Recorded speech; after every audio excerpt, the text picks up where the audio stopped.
Ryan's kind of perpetually highly publicizing his bromances to trying to convince the public that these bromances are perfectly normal.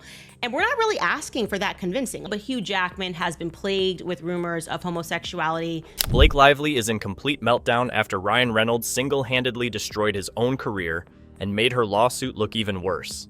Honestly, if Justin Baldoni hadn't stepped in, we'd probably still be thinking this power couple was the picture-perfect Hollywood duo.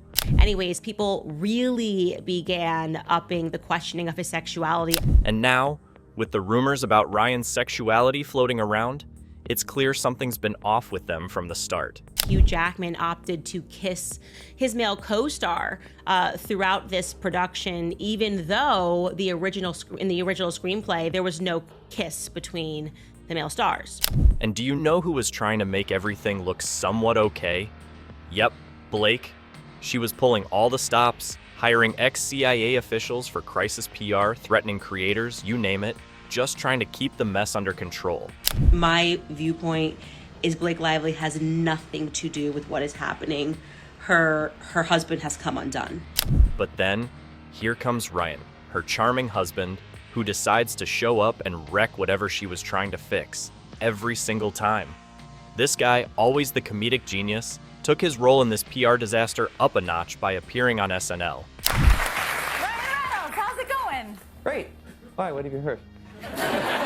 And of course, he cracked those I'm fine jokes, trying to pretend like the train wreck they've got going on isn't spiraling out of control. Like, seriously? Does he think we're all just too dumb to notice that this isn't funny? Joking about how you and your wife essentially tried to leverage by accusing him of sexual harassment.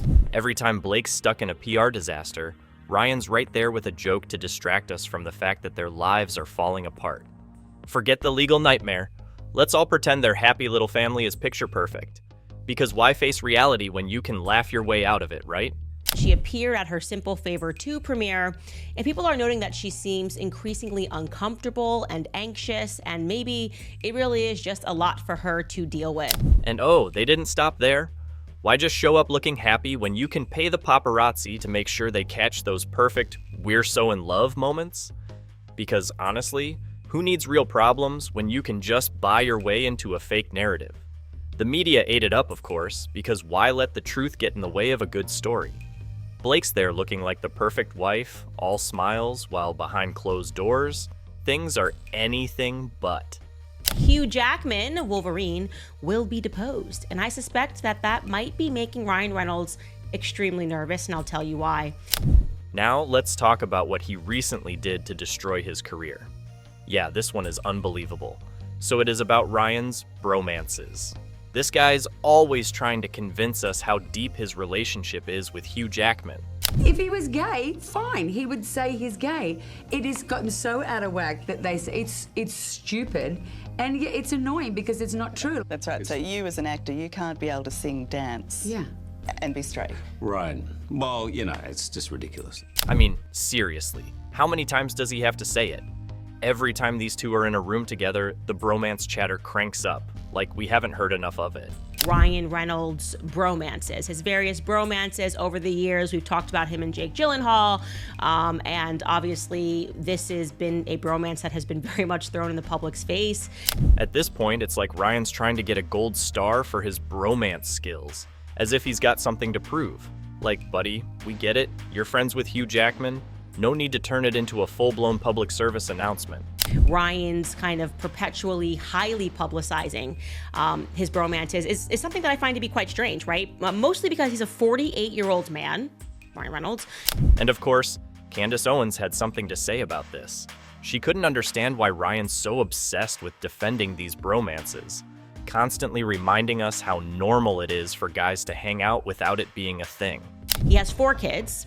And he seems to dedicate a lot of time and resources, like financial resources, to trying to convince the public that these bromances are perfectly normal. And we're not really asking for that convincing. She called him out on his desperate need for validation, questioning why he feels the need to prove his masculinity through his relationships with his male co-stars. And we're not really asking for that convincing. Like, I don't need people to convince me that guys can hang out with one another, but he feels like he has to make that effort. So he's like, nothing's weird here, nothing's weird. Bromances are so normal. I mean, notoriously, that's the reason why he flew out Liz Plank, Justin Baldoni's podcast partner. Like, why does he keep waving it in our faces? Dude, we get it, but why does it feel like he's constantly trying to convince us that he's the ultimate straight guy in Hollywood? Is he trying to cover something up? Is he that insecure? The more he tries to shove it down our throats, the more it makes you wonder what he's really hiding. If you find out that Ryan Reynolds and Hugh Hefner have a relationship or something, it does change significantly. It tells you about the mindset. I mean, there's so many things that are relevant for the jury to understand about what was going on in these people's lives. It just makes you think, what's really going on behind Ryan's whole public persona? The guy can't stop talking about his bromance with Jackman, making sure everyone knows their relationship is totally straight. But like, why does he feel the need to keep saying it? We're not in the 90s anymore, and honestly, no one's questioning whether two guys can hang out without it being a scandal. Yet, Ryan seems to be working overtime to make sure we all know he's straight. His deposition will likely be crucial. They are not leaving any stone unturned. You want to know the answer? So here you go.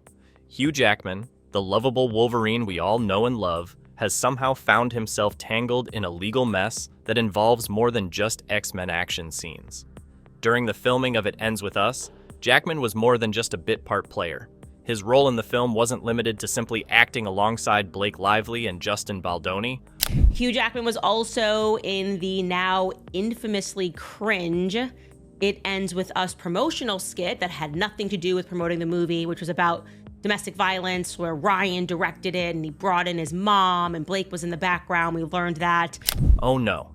Jackman, ever the performer, took on a much more active role behind the scenes, participating in the rather bizarre promotional skit that, in hindsight, could only be described as an ill-advised comedy routine aimed at mocking Justin Baldoni. This skit, which seemed to exist solely to target Baldoni, further complicated things in an already volatile situation. But he also brought in his best friend because he just wanted a little bit of A-list power there. And when you're really obviously trying to be a high school bully, you want to be like, we're the cool kid. It wasn't just a random occurrence. Jackman's involvement gave the entire ordeal a level of celebrity involvement that made everything worse, especially with the legal implications now unfolding. There's nothing, what better way to make him uncomfortable than to promote his movie, him being Justin Baldoni's movie, and bring in an A-lister to mock him. And so Hugh Hefner played himself. What makes Jackman's involvement even more complex is the timeline surrounding the production of Deadpool. While It Ends With Us was in production, the timeline overlaps with the filming of Deadpool, another project involving Ryan Reynolds, who, as it turns out, is intimately connected to both films. No. It's not every day a guy gets to interview the love interest of his best friend's wife, and the guy trying to replace Ryan as a husband and me as his best mate. Holy sh**. What the hell are you doing messing with my best buddy's wife? Sir, I have no idea what's happening. It's like a tangled web of Hollywood egos and drama, and Jackman, despite his typically nice guy persona, is now caught up in a scandalous series of events that he might not have anticipated. Hugh Hefner then appeared at the It Ends With Us premiere. Again, not his movie. Kind of weird that he's hitting the red carpet with them. He obviously knows what is going on. What would that conversation have been on the way to the premiere? To make matters worse, the whole thing was kicked into high gear when Jackman, alongside Reynolds, mocked Baldoni during promotional events. And the video footage of this mockery would eventually become a central part of the legal drama. So he was one of the unnamed dragons, if you will, in all of this. And it looks like for that, he is being awarded for his contributions with a deposition, all right? Now, the actor who once made us laugh as a mutant superhero is facing a deposition where he will be required to give testimony about his behavior during the filming of both It Ends With Us and Deadpool. It's the kind of situation you'd expect from a bad reality show, not from a respected Hollywood actor. So bromance is almost this permission for men to connect and to show love to each other. because it's like a joke. Then there's the personal side of Hugh Jackman's life that's been playing out alongside this legal battle. In case you were unaware, he recently divorced his wife of 27 years. Her name is Deborah Lee Furness. 27 years is a very long time to be married. They announced their separation to the public in September of 2020. In September 2023, Jackman announced his separation from Deborah Lee Furness, his wife of 27 years. That little nugget of information seemed to perfectly coincide with the ongoing events around Deadpool and the legal mess surrounding the promotion of It Ends With Us. That was in the midst of the principal filming for Deadpool and Wolverine, which got abruptly paused in that September due to the SAG-AFTRA strike. It's almost as if Hollywood had prepared a red carpet for him to step into the spotlight in the most dramatic way possible. But of course, this has only led to more speculation about Jackman's sexuality, a topic that has dogged him for years. His divorce from Lee Furness reopened old rumors about whether he'd been hiding his true sexual orientation. But Hugh Jackman has been plagued with rumors of homosexuality throughout his entire career. It has been speculated for a host of reasons. So some fair, some not. Some people just never really bought into him at the peak of his career. Now, the combination of his separation and the ongoing legal drama surrounding the It Ends With Us film created an environment ripe for further speculation. When he filed for divorce, a fresh wave of discussions about his sexuality started to emerge, thanks to his public separation and the way his personal life intertwined with his professional projects. This is quite strange. He was 28 years old when they got married. She was 41 years old. So many people were saying right off the bat, no. This guy is using her as a beard, which is the term that people use when you're in like one of these cover marriages. People began to connect dots between Jackman's film roles, his personal life, and, well, Hollywood gossip. But what was more interesting was how his involvement with Reynolds, who himself has faced rumors over the years about his sexuality, played into the larger narrative of Jackman's life.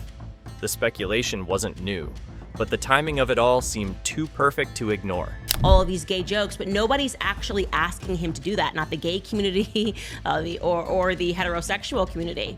The relationship between Reynolds and Jackman has always been a subject of public fascination, partly due to their constant playful banter about their bromance. The media loves it, and Reynolds certainly plays into it. But during the filming of Deadpool and It Ends With Us, the dynamic between these two took on a more serious tone, especially with Jackman's growing involvement in the controversy surrounding Baldoni. Like, who needed this justification paid for to bring in an expert to tell you that guys can go out to dinner and it's totally chill? It's a weird thing for them to be trying to constantly tell us. It's almost as if the constant joking and teasing on social media were just a front to distract from the real tension brewing between the men involved. Jackman, who had always played the role of the cool, collected actor, was now wrapped up in a web of legal claims, public feuds, and personal turmoil. You can see the Daily Mail, it says, surprising new twist in Blake Lively, Justin Baldoni legal battle as Hugh Jackman is pulled into the saga. And then it tells us that according to a source, Hugh Jackman is going to be deposed before the trial because Baldoni's legal team wants to get the full scope of Reynolds' conduct. His playful interactions with Reynolds seemed less charming and more like an attempt to maintain control over a narrative that was slipping away fast. The two men, known for their hilarious online exchanges, now found themselves embroiled in a situation that had real-world consequences. They're in this bromance at the time that he separates from his wife, and you just wonder if that's also partially the reason why Blake's team is adamant that they need this AEO determination. But let's not forget the AEO designation. This little gem emerged as part of the ongoing legal battle, and it became a key point of contention between Blake Lively's legal team and Justin Baldoni's. The AO, Attorney's Eyes Only designation, is essentially a way to keep sensitive documents hidden from public view, something that Lively's team pushed for with great enthusiasm. Right? They want the judge to agree to an Attorney's Eyes Only designation to protect, as they term it, highly confidential information that could destroy the careers of the third-party people that are involved. Why? Well, the idea behind it was that certain pieces of evidence, if made public, could be so damaging to the reputations of third parties involved in the case that it would ruin their careers. Think about that for a second. Career-ruining evidence that someone desperately wants to keep under wraps. The AEO designation was a way for Lively's team to decide what information should remain confidential, but the judge wasn't having it. Okay, so third party, meaning they're not listed in this lawsuit as plaintiffs or defendants, but they're third parties and they're going to get deposed and we're going to get to subpoena some information, and they're going like, we need this AEO designation because their careers would be ruined if the public found something out about them. Instead, a limited version of the AEO was allowed, meaning that if the attorneys disagreed about whether something should be kept private, they'd have to go before the judge to argue their case. This limited AEO, which was meant to protect potentially damaging secrets, raised some serious questions. What could be so disastrous that it required an entire court battle just to keep it out of the public eye? It just makes you ask, what truth could be so poisonous to someone's career that if revealed, it would be over? The fact that the court didn't give Lively's team carte blanche to decide what information should be hidden only made matters worse. There's a growing suspicion that the secrets involved in this case are far more explosive than anyone has let on. If we're talking about documents that could ruin careers, what could they possibly contain? What kind of information is hidden in those legal papers that would make a public revelation a career-ending event for someone involved in this mess? It would have to be that in some manner or another, that person is a fraud, right? In some manner or another, that person is a fraud. So whether it's how they're publicly presenting their sexuality, whether it's how they're publicly presenting their brand, a la Taylor Swift, I'm a nice girl, and then you find out she's actually a really mean girl. The idea of secretive, confidential information that could change the public's perception is tantalizing. What if there are texts, emails, or recordings that could expose Hollywood's darkest secrets? If you take a step back and think about the people involved, Reynolds, Lively, Baldoni, and now Jackman, you start to wonder what is lurking in those attorney's eyes only files that could cause such a stir. The more we dig, the more it becomes clear that these documents hold the keys to the secrets Hollywood has been trying to keep locked away. These people, because you think they're telling you the truth, and you would just be shocked by that. So I'll tell you, Judge Lehman has reached a decision about that designation. And then there's the growing suspicion about what this all means in terms of career-destroying revelations. If Blake Lively is willing to fight so hard to keep things confidential, what does she know that we don't? What could possibly be so damaging that it might take down more than just one person's career? The AEO designation may just be the tip of the iceberg in a case that's far from over, and the implications of what's hidden in those documents could be more far-reaching than anyone anticipates. The fact that this case has dragged on for so long, with more revelations coming out every day, just adds fuel to the fire. So Blake Lively's team was like, we want to be able to decide by ourselves as attorneys that this text message between Taylor and Blake Lively is AEO, which means no one else can see it but the attorneys. And hey, don't worry, I got answers to this question as well. So AEO might be because the private communications between Blake Lively and Taylor Swift, which have become a hot topic in this ongoing legal circus. Speculation about these two pop culture powerhouses sharing private texts has been brewing for a while now, with whispers of how these conversations could involve some seriously shady coordination aimed at sabotaging Justin Baldoni. And we don't need to go to the judge's chambers to duke that out with the, like, it's like if we say it is, you just got to go with us. Essentially, they become their own judges. Remember, this isn't just a small, inconsequential exchange. It's potentially the missing puzzle piece to understanding the deeper, more calculated motivations behind Lively's actions in this case. And let's be real here. If these texts were to come to light, it wouldn't just be a scandal. It would be the kind of bombshell that could shatter reputations, careers, and public images. And obviously, Justin Baldoni's team said, no, we don't want that. We just want this to be like a limited scope, confidentiality agreement, and the court protective order, the standard court protective order, should suffice. Now, what exactly could these texts reveal? First off, they could show an active effort to harm Baldoni's reputation, a deliberate manipulation of the public perception to discredit him. Think about it. Blake Lively, already a well-known figure, teaming up with Taylor Swift, another superstar, to further destroy Baldoni's image. The question isn't if they were trying to damage his career, but how deep this coordination goes. Well, Judge Lehman came back with a decision to allow a limited AEO, which I think is exactly what Justin Baldoni's team was asking for. Certainly not what Blake's team wanted, because the judge will still be involved. If the attorneys disagree on that designation, then they're going to have to go to the judge and they're going to have to duke it out and argue that this does not deserve to be attorneys' eyes only. If these messages contain conversations where Lively and Swift are strategizing on how to attack Baldoni or undermine his credibility, then what we're looking at is a full-blown PR war waged under the radar. The media already loves a good scandal, but these texts could turn things up to a level we haven't even begun to see yet. Other than information that is directly relevant to the truth or falsity of any allegation in the complaints in this case. And I think D is where it's going to get choppy in the judge's chambers.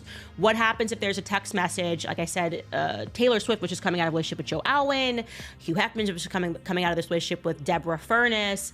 They're talking to their quote unquote best friends. What if it comes out that, I don't know, I'm making this text up completely, but let's not sugarcoat this. If these texts do confirm that Lively and Swift were conspiring to take Baldoni down, it could spell absolute disaster for both of their public images. Blake Lively, known for her carefully cultivated girl-next-door persona, could find herself being portrayed as the villain in this mess. And then there's Swift, who prides herself on her good girl image. The fallout would be disastrous for both, as it would expose them not just as public figures manipulating their own narratives, but as players in a dirty, calculated attack against a fellow Hollywood personality. Taylor Swift texts Blake Lively and says, "I'll give you a connection. You can burn Justin Baldoni with my dragon fire like I did to Joe Alwyn." Both of these women have built their careers on their ability to control their public images, but the sheer scale of what's being speculated here could unravel everything. This isn't just about defending themselves anymore. It's about proving that they weren't pulling strings behind the scenes to ruin someone else's career. Is Blake's team is going to argue that's ruinous to Taylor Swift's career, and then you're going to have Brian Friedman in the chambers like, excuse me, this is unbelievably relevant. The broader implications are even more worrying. If these communications are the key to understanding Blake Lively's true motivations in the case, then it puts everything in a new light. Lively has made her stance clear in the legal battle, claiming that Baldoni harassed her during the filming of It Ends With Us. But if these texts reveal something more sinister, like an organized effort to take Baldoni down, it would completely undermine her entire narrative. These attorneys are not going to agree on what's relevant to the case, because I tend to agree with Brian Friedman. It's all relevant. If you find out that Ryan Reynolds and Hugh Hefner have a relationship or something, it does change significantly. It tells you about the mindset. I mean, there's so many things that are relevant for the jury to understand about. Suddenly, she wouldn't just be the victim she's trying to portray herself as, but someone who's been playing the media like a fiddle, orchestrating a smear campaign to ensure that she and Ryan Reynolds come out on top. It turns the entire case upside down, especially considering how much weight public perception plays in these kinds of high-profile legal battles. If Lively and Swift are really behind all of this, then the implications are far-reaching and much darker than anyone has imagined. Speaking of dark implications, let's dive into the allegations against Ryan Reynolds, particularly the uncomfortable incident with Olivia Wilde. Now, this isn't just some forgotten Hollywood gossip. This is an example of a situation that raises some serious red flags about Reynolds' behavior. Maybe that's how Taylor Swift felt. So I think it's going to get dicey there. We're going to see what exactly they decide, what exactly the judge agrees to. I think we'll piece by piece. The trial is not supposed to be until 2026 March. He recently shared a story from the set of The Change-Up, where, according to him, he found himself in a very awkward situation. He described how, during a scene, Olivia Wilde took his hands and placed them on her breasts. Yes, you read that right. And Reynolds, seemingly caught in the moment, fumbled through the scene, admitting that he had no idea what he was doing and that his actions were questionable at best. He even acknowledges the situation's blurry line between acting and inappropriate behavior. He says, There's a fine line between acting and sexual assault. And while it might sound like an innocent comment on a film set, it begs the question, how innocent was this really? I'll also show you this really quickly on page 9 of the judge's decision. He writes, before the parties make an AEO designation, the protective order places on them the burden of determining that the information is not directly relevant to an allegation in the pleading. Now, let's dissect the situation a bit. What Reynolds describes is not just a cringeworthy, uncomfortable moment on set. He's openly admitting that the situation had the potential to cross a line. And that's where it gets concerning. This wasn't just some random awkwardness between co-stars. It was a moment that blurred the line between what's acceptable and what isn't. I think right now, if I'm Blake's team, I'm thinking about folding. I'm like, I'm not really comfortable with this, and I don't feel confident about this.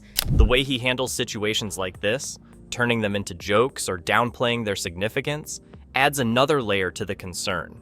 If Reynolds doesn't take these moments seriously, how can we trust him when it comes to his public persona? And that is why when you connect the dots between his behavior with Olivia Wilde and his ongoing legal issues, it becomes clear that the scrutiny surrounding Reynolds isn't just going away. If anything, it's getting louder. And as the public continues to demand transparency, the pressure is mounting for Reynolds to confront the very public persona he's spent years building. As more details continue to unfold, make sure to stay updated. Don't forget to subscribe and like the video.